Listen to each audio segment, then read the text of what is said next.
bir kızdı деп narkoman болып кеткен жигиттин окуясы бар.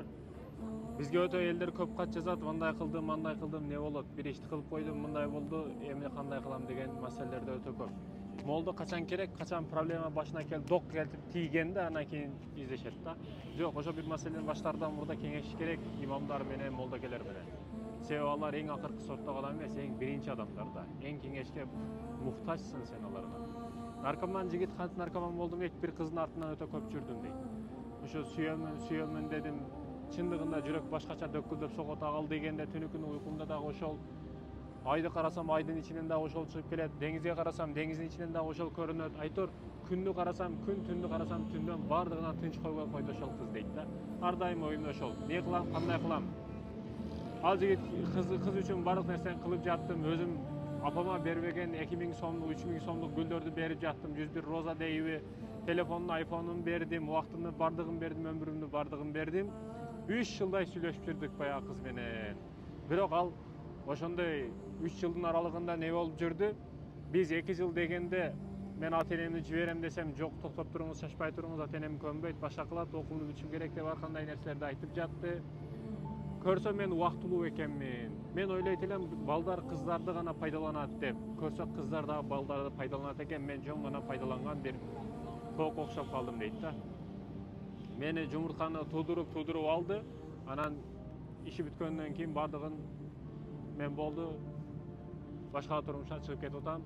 Биз үзүлүшүбүз керек, бирибизге туура келбейт экенбиз деп койду. Мен ошондун айынан унута албайм, не кылсам экен деп водка урдум, чок урдум, ошол учурда баары чегет элем, ичет элем. Бирок мен наркотикке байланам деп эч ойлогон эмес элем. Унутуу үчүн ошол атайын электронный варианттары болот, жеңил түрлөрү болот, ошолордон татып баштап, татып жүрүп мен таштай албай калдым, дозаны күчөйтүп, наркоман болуп кеттим дейт да. Мына 4 жыл болду дагы эле чегемин.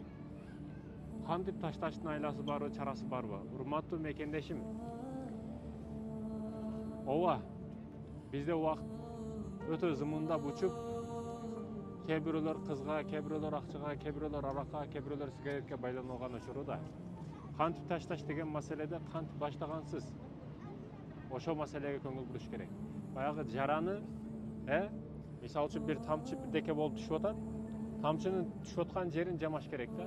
Бул тамчылап түшүп аткан жерди канчалык биз операция кылбайлы, оңдобойлу, айырмасы жок, суу баары түшө берет, кайра орой берет дегени. Ошол жараны жоготуш керек эң биринчи. Суу каерден түшүп атат тамчылап, ошол жерди жабыш керек, жоготуш керек. Бул деген ошол келип чыккан жерди жоготуш керек. Ички дартты жок кылбасак, эч кайсы молдеке же эч кайсы табеке бизге жардам бере албай калат. Урматтуу мекендешим, ойлонойлу, ойгонойлу, Куранга кайтайлы, динибизге кайталы. Бардык суроонун чечими, жообу биздин динибизде.